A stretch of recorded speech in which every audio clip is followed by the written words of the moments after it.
கிடைக்கும் என்பது இன்றையளவும் நடக்கக்கூடிய ஒரு விஷயம்.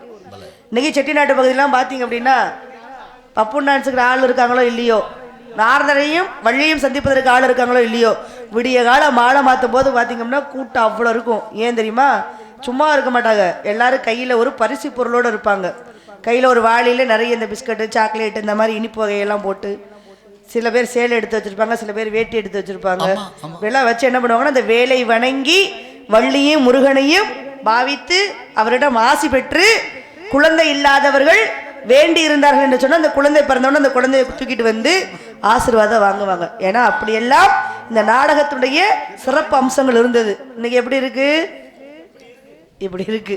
அதனால நல்லா இருக்கு, நல்லா தான் இருக்கு. அதனால என்னை கேட்டீங்க அப்படின்னா இங்கு உள்ளவர்கள் எல்லாம் நிச்சயமாக புண்ணியம் சேர்க்கக்கூடியவர்கள்.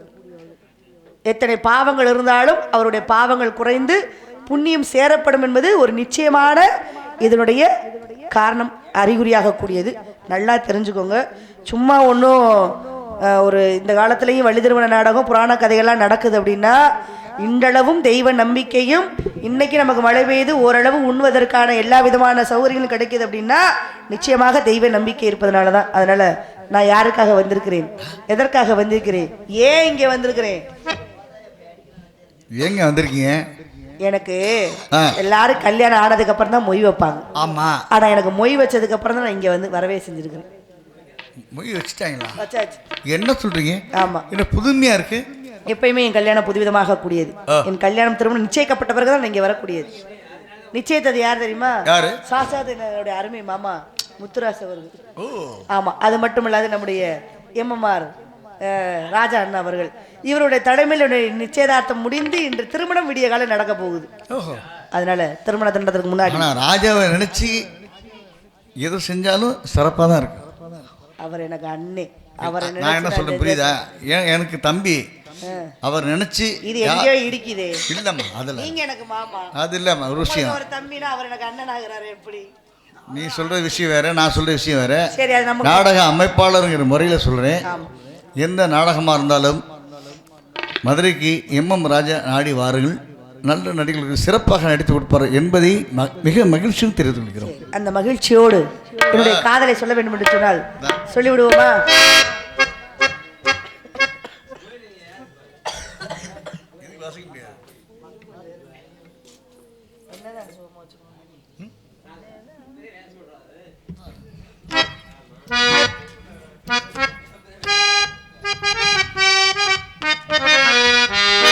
என்னதான் சுகமோ நெஞ்சிலே இதுதான் வளரும்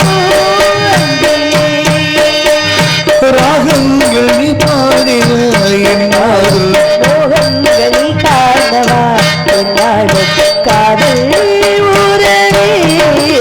என்னதான் சுகமோ நெஞ்சிலே இதுதான் வளரும்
காதல் இருந்தாலும் கூட இந்த காதல் எப்படி இருக்கு தெரியுமா? அந்த வானிலே பறந்து செல்லக்கூடிய அந்த பறவையை போல என் வானிலே.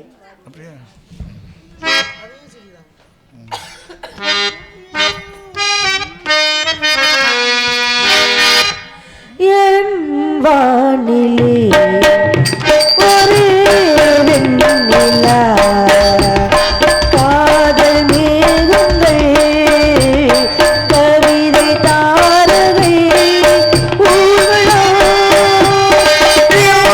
வாழ்விலே ஒரு வெண்ணிலா.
நன்றி நன்றி. கைதட்ட உள்ளவர்களுக்கு நன்றி.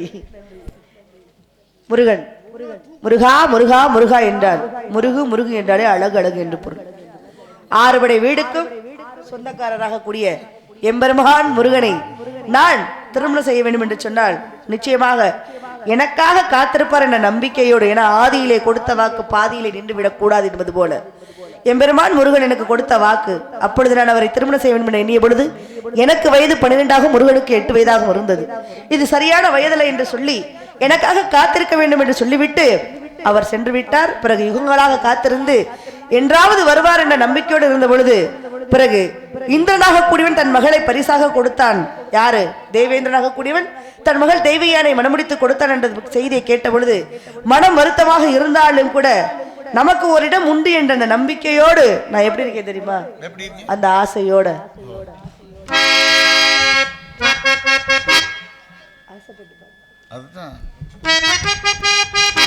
ஆசைப்பட்டு பார்த்தா இவாள பொண்ணு ஆசைப்படி புருஷ வரட்டுமே அடி அம்மாடி 1000 தான் வாங்கி தரட்டுமே அடி அம்மாடி 1000 தான் வாங்கி தரட்டுமே ஆசைப்பட்டு பார்த்தா இவாள பொண்ணு ஆசைப்படி புருஷ வரட்டுமே அடி அம்மாடி 1000 தான் வாங்கி தரட்டுமே அடி அம்மாடி 1000 தான் வாங்கி தரட்டுமே ஆசைப்பட்டு பார்த்தா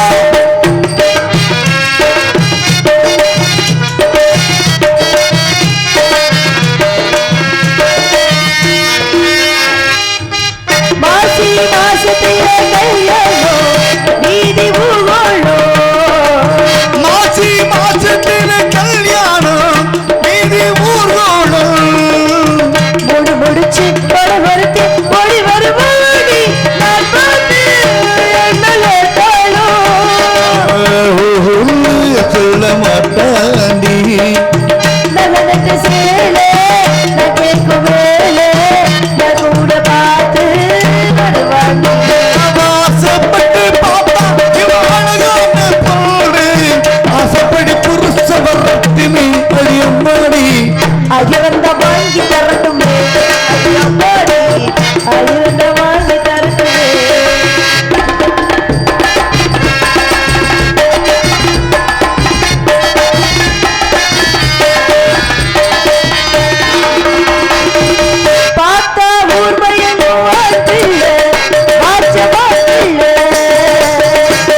உள்ள கொடுப்பாண்டி கூடி வருங்காலோ கூட பார்த்து வாசப்படி பார்த்தா வாசப்படி அப்படி புருஷ வரட்டுமே அடி ஆயிரண்டா வாங்கி தரட்டுமே ஆயிரண்டா வாங்கி தரட்டுமே அடியம்மாடி ஆயிரண்டா வாங்கி தரட்டுமே. இந்த அற்புதமான ஒளிபெருக்கி சித்ரா சித்ரா பிஎம் சித்ரா. சித்ரானாலே எனக்கு ஞாபகம் வரக்கூடியது பழைய நடன மங்கையாக இருந்த எனது அருமை சித்தி சித்ரா. சித்ரா ஆமா, கருப்பழகி. ஆமா, அழகின அழகி, அப்படி ஒரு அழகி. ஆமா, அவர்களுடைய நினைவு அந்த பெயரை கேட்டாலே எனக்கு ஞாபகம் வரக்கூடியது.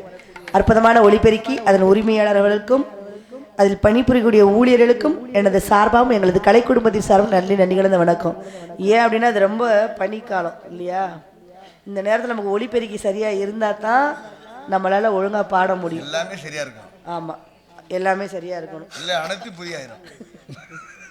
அதனால் எவ்வளோதான் சளியும் இருமலும் இருந்தாலும் கூட ஒளிபெருக்கி நல்லா இருந்தால் தான் பாட முடியும் இல்லையா? ஒளிபெருக்கி நல்லா இல்லைன்னா பாதிக்கு மேலே இருமல் சத்தம் தான் வரும், பாட்டு சத்தமே வராது. இப்படியெல்லாம் இருந்தாலும் அழகாக அற்புதமாக நமக்கு இயக்கி கொடுத்துருக்குறாங்க. கிராமத்தார்களுக்கும் நமது சார்பாக நன்றி கலந்த வணக்கத்தை தெரிவித்துக் கொண்டு, எம்பெருமான் முருகனை ஆண்டி குளத்தில் பார்த்தா நல்லதா இல்லை ராஜகுளத்தில் பார்த்தா நல்லதா? எல்லாரும் நினைக்கிறாங்க ராஜகுளத்தில் பார்த்தா தான் நமக்கு நல்லது, செல்வம் செழிப்போடு வாழ முடியும்னு நினைக்கிறாங்க. ஆனால் சூட்சமாக கூடியது எங்கே இருக்குன்னு சொன்னால், நம் பெருமான் முருகனாக கூடியவர் ஆண்டி கோலத்தில் பார்த்தா மட்டும்தான் தான் நமக்கு அதனுடைய முழு பலனும் கிடைக்கும் என்று சொன்னால். ஏன்னா எவ்வளவுதான் காசு பணத்தோடு மனிதன் வாழ்ந்தாலும் கூட கடைசியில் அரை காசு கூட நமக்கு கையில் வராது. வருமா? அரங்கன் கயிறு கூட நமக்கு சொந்தம் என்பது கிடையாது. அப்ப அந்த தத்துவத்தை விளக்குவதற்காகவே எல்லாம் துறந்து அங்கே ஆண்டி கோலத்தில் இருக்கக்கூடிய இதுதாண்டா மனிதனுடைய கடைசி நிலைமையாக கூடியது. ஆன்மீகத்தை சரியாக கடைபிடித்து ஒரு மனிதனாக கூட எல்லா ஆசா பாசங்களையும் துறந்து ஒரு மனிதன் எவன் ஒருவன் வாழ்கிறானோ அவன்தான் முக்தி அடைகிறான் அப்படின்னு சொல்லக்கூடிய ஒரு அழகான அற்புதமான ஒரு விஷயத்தை நமக்கு பழனி மலையில முருகப்பெருமான் நமக்கு சொல்லியிருக்கிறார். ஆனா எல்லாரும் என்ன நினைக்கிறாங்க, போச்சு இந்த வட்டம் நான் ஆண்டி குளத்தில் பார்த்துட்டேன், எனக்கு கஷ்டம்தான் வரப்போகுது, எனக்கு கவலை தான் வரப்போகுது அப்படின்னு எல்லாம் தவறுதலாக நினைக்கிறாங்க. ஆனால் உண்மையிலேயே ராஜ அலங்காரத்தோடு பார்ப்பதை விட எவர் ஆண்டி கோலத்தில் வரை பார்க்கிறார்களோ அவர்களுக்குத்தான் வாழ்வினுடைய முழு முக்தியும் கிடைக்கும் என்பது அதனுடைய ஆதாரமாக இருக்கக்கூடியது. இதெல்லாம் முருகப்பெருமானை சொல்லிக்கிட்டே போனோம்னா நிறைய விஷயங்களை சொல்லிக்கிட்டே போகலாம். 6 படை வீடுகளில் முதற்படை வீடாக இருக்கக்கூடிய திருப்பரங்குன்றம். ஏன் திருப்பரங்குன்றம் முதற்படை வீடாக இருக்கிறது? அங்கே சென்றால் என்ன நமக்கு பலன் என்று சொன்னோம் என்று சொன்னால், முதல் படையாக இருக்கக்கூடிய அந்த திருப்பரங்குன்றத்தை வணங்கினோம் என்று சொன்னால் கணவன் மனைவி என சொல்லக்கூடிய அந்த ஒற்றுமை நமக்கு எப்பொழுதும், கணவன் மனைவிக்குள்ள ஏதாவது ஒரு பிரச்சனையா சண்டை இருக்கா திருப்பரங்குன்றத்துக்கு போங்க, அந்த முருகனையும் தெய்வானையும் வழிபடுங்க. ஏன்னா அங்கதான் பாத்தீங்க அப்படின்னா, நான் இதை சொல்லக்கூடாது இருந்தால் சொல்லிதான் ஆகணும், இருவரோடு காட்சி கொடுப்பார் யாரு? முருகனாக கூடியவர். அப்ப அவ்விடத்திலே முருகனாக கூடியவரையும் அங்கே தெய்வ யானை வணங்கினோம் என்று சொன்னால் நிச்சயமாக குடும்பத்துக்குள்ள எந்தவித பிரச்சனையும் வராது என்பது அந்த முருகனுடைய சிறப்பு அம்சமாக இருக்கக்கூடியது. ஏன்னா முருகனாக வருவதற்கு முன்னதாக அங்கே யார் இருந்தாங்க அப்படின்னா சிவபெருமான் தான் இருந்தார். அதுக்கு ஒரு கதை இருக்கு. காரணம், சிவபெருமானாக கூடியவர் அவர்களுடைய வேதத்தை தெரியாமல் கேட்டு விட்டார் என்பதற்காக அங்கே சாபம் நீக்குவதற்காகத்தான் போய் என்ன பண்ணாரு, திருப்பரங்குன்ற மலைக்கு போனதாக ஒரு புராண கதை உண்டு. அப்படி இருக்கின்ற பொழுது தாயும் தந்தை வணங்கிவிட்டு பிறகு திருப்பரங்குன்றத்திலே திருமணம் நடந்ததுன்னு சொல்லப்படுகிறது இல்லையா? அப்ப அந்த திருமண காட்சியையும் அந்த திருமணத்தையும் அங்கே நடக்கக்கூடிய திருக்கல்யாணத்தையும் பார்த்தோம் அப்படின்னா நிச்சயமாக நமக்கு நல்ல பலன் உண்டு. அப்ப இரண்டாவது படையா எதை சொல்றோம்? திருச்செந்தூர் சொல்றோமா இல்லையா? அப்ப அங்கே சென்றோம் என்று சொன்னால் அங்கே நமக்கு என்ன பலன்? ஏன்னா குன்றுதோறும் குடியிருக்கும் முருகான்னு தான் சொல்றோம். அப்ப குன்றே இல்லாத ஒரு இடம் என்று சொன்னால் எங்கே? அது திருச்செந்தூராக கூடியது. அப்ப அந்த திருச்செந்தூர்ல ஏன் குன்று இல்லை என்று சொன்னா, முதல்ல குன்று இருந்தது, அந்த குன்றைத்தான் தன்னுடைய வேலினாளாக அங்கே அதாவது பிளந்த பொழுது அதிலிருந்து நீராக இருந்து கடலாக உருமாறியதுன்னு சொல்லப்படுகிறது புராண கதையில. அப்ப அங்கே என்ன நமக்கு போய் வணங்கணும் என்று சொன்னால், சூரபத்மனை வதம் செய்த இடம். ஏன்னா எல்லா தெய்வங்களும் பார்த்தீங்கன்னா எல்லாரையும் அழிக்கத்தான் செஞ்சிருப்பாங்க. ஆனா திருச்செந்தூர் முருகன்ல முருகனாக கூடியவர் அங்கே சூரபத்மனை அழித்திருக்க மாட்டார். இரு உயிர்களாக அவனை வாழ வைத்து அவனுடைய ஆணவத்தை அழிச்சிருப்பாரே தவிர அவனை உயிரை எடுத்திருக்க மாட்டார். அந்த உயிரை யார் கொடுத்திருக்கிறாரு? ஒன்று சேவலுக்கும் இன்னொன்று மயிலுக்கும் கொடுத்து இரு கூறுகளாக பிளந்து இருவராக வாழ வைத்திருக்கிறார் யாரு? முருகப்பெருமான். அப்ப அங்கே சென்றோம் என்று சொன்னால் நம்முடைய ஆணவம் அழியும் அப்படிங்கிற ஒரு கூற்று இருக்கிறது. பழனிக்கு போய் பழனி முருகனை வணங்குறோம் என்று சொன்னால் நான் முதலே சொன்ன மாதிரி ஆண்டி கோலத்தில் போய் பார்த்தோம் அப்படின்னா நமக்கு நிச்சயமாக முக்தி கிடைக்கும் என்பது பழனி மலையுடைய ஒரு கூற்று. அதே திருத்தணிக்கு சென்றோம் என்று சொன்னால் அங்கே என்ன அப்படின்னா அங்கேயும் வள்ளியை மணமுடித்த கதையாக இருந்தாலும் கூட திருத்தணியிலே அங்கேயும் சிறப்பு உண்டு. முருகனை வணங்கினோம் என்று சொன்னால் நிச்சயமாக திருமண தடை உள்ளவர்களுக்கு திருமண தடை நீங்கும் என்பது அந்த முருகனுடைய சிறப்பம்சமாக கூடியது. சுவாமி மலைக்கு போனோம்னா என்ன, அங்கே என்ன விஷயம் அப்படின்னா சுவாமி மலைக்கு சென்றோம் என்று சொன்னால் அப்பனுக்கே பாடம் சொன்ன சுப்பையான்னு சொல்லப்படுகிறது இருக்கா இல்லையா? அப்ப தந்தைக்கே பாடம் புகட்டியவர் சிறு பிள்ளையாக இருந்தாலும் அங்கே தந்தைக்கும் அறிவுரை சொல்லக்கூடிய அளவிற்கு அந்த குழந்தையாக கூடியதுக்கு அறிவும் ஆற்றலும் உண்டு என்று சொன்னால் நாம் அங்கே சென்று வழிபட்டோம் என்று சொன்னால் பிள்ளைகளுக்கு நல்ல கல்வியும் நல்ல அறிவாற்றலும் கிடைக்கும் என்பது சுவாமி மலையினுடைய ஒரு கூற்று. அப்போ பழமுதிர்ச்சோலை எப்படி 6வது படைவீடாக இருக்கக்கூடியது பழமுதிர்ச்சோலை. இந்த பழமுதிர்ச்சோலையும் பார்த்தீங்க அப்படின்னா அங்கே என்ன சிறப்பு அம்சம் அப்படின்னா அவ்வையினுடைய ஆணவத்தை அழித்தார் யாரு? முருகப்பெருமான். அது ஒரு விஷயமாக இருக்கிறது. அங்கேயும் பார்த்தீங்க அப்படின்னா வள்ளி தெய்வானையோடு காட்சி கொடுக்கக்கூடிய அந்த முருகப்பெருமானை வணங்கினோம் என்று சொன்னால் நிச்சயமாக நமக்கு எல்லா சகல சௌகரியங்களும் கிடைக்கும் என்பது அந்த 6ஆம் படை உடைய அம்சமாக கூடியது. இப்படி ஒவ்வொரு படை வீடுகளுக்கும் ஒவ்வொரு அம்சங்கள் இருந்தாலும் கூட எனக்கு என்ன அம்சம் வேணும் தெரியுமா? அந்த முருகப்பெருமான் தான் எனக்கு வேணும். எப்படி அவர் தந்தையாக கூடியவர் தன்னுடைய மகனுக்கு அதாவது தன்னுடைய மனைவிக்கு சரிபாகதியாக தன்னுடைய தேகத்தை கொடுத்தாரோ அதே மாதிரி வலது கரத்தை வலது புறத்தை எனக்கு கொடுப்பார் முருகப்பெருமான் அப்படிங்கிற அந்த நம்பிக்கையோடு அவரை தேடி நான் எங்க தெரியுமா போறேன்?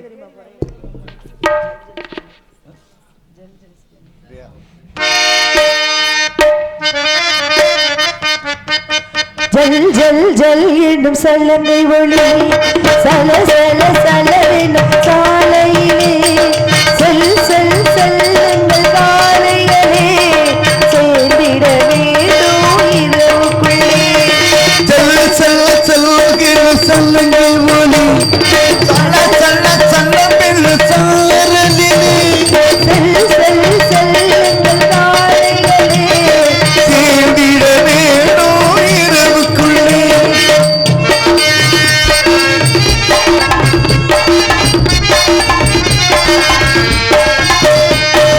காட்டில் ஒருவர் எடை கண்டார் கையில் உள்ளதை கொடு என்றார்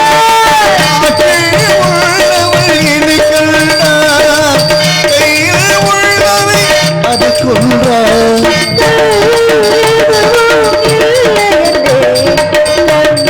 உள்ளதை கொடுத்து விட்டேன் கண்ணில் எதுவும் இல்லை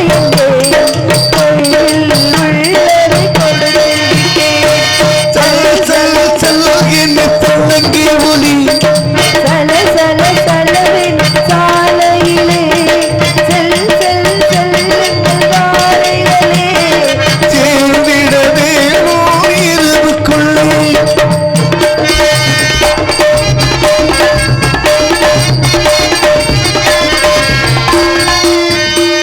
அவன் தாட்டியுடன் நெருங்கி அவளை நானும் கிழிவிட்டேன்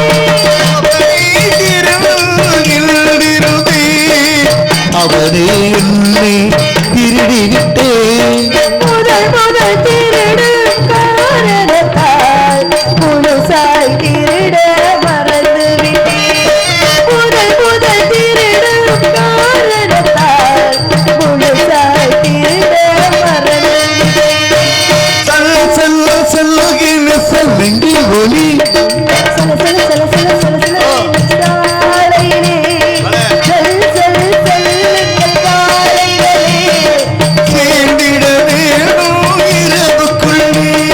சேர்ந்திட வேணும் இரவுக்குள்ளே. நாம் சேர்ந்திட வேணும் இரவுக்குள்ளே.